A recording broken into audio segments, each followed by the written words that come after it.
I was introduced to Turf Moor in Burnley through my dad. My father always wanted me to support the club that he supported, basically. And I started going on the football match with my Uncle Dave, he's called. I used to love going on with him, meeting him down at the cricket club, having a drink. He was having a drink with his mates, but obviously I was on the cokes at that time. And basically through that I developed going on myself with my mates, and obviously now where I am now, going on as a programme seller, trying to help the club out the best I can and watching them from there. The Scunthorpe game stands out in my memory well for Burnley Football Club. I obviously couldn't get a ticket because it was very high in demand for the Burnley fans to go and watch them try and go into the First Division, where there's not a Championship. They ended up putting on a big screen down at the football club in front of the James Hargreaves stand, and I remember paying to go on there to watch it because I weren't able to get a ticket for the game.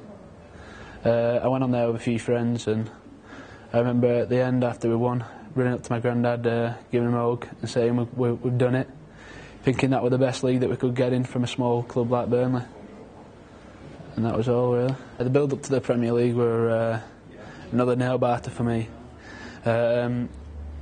Beating Bristol 4-0 to ensure that we got the playoff spot were key, I think, for Burnley, in order to get that win under his belt before we went to the playoffs, obviously, and keep us winning streak up at that moment in time. We got drawn against what I believe is the toughest opposition in the first leg, Reading, who were a very strong team.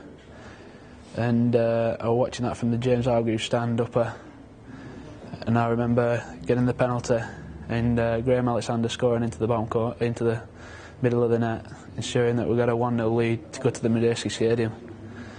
The Medeski Stadium were on 5 days later. It was on a Wednesday night. We went down there. I went down with a couple of friends on the coach. We set off from here at about 1 o'clock, and we stopped at some places in order to get a drink and something to eat and some food before the game.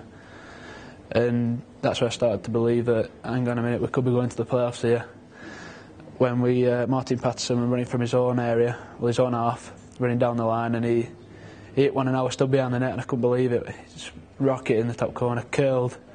He had everything, and from that moment on, words can't describe how happy I felt at that moment in time.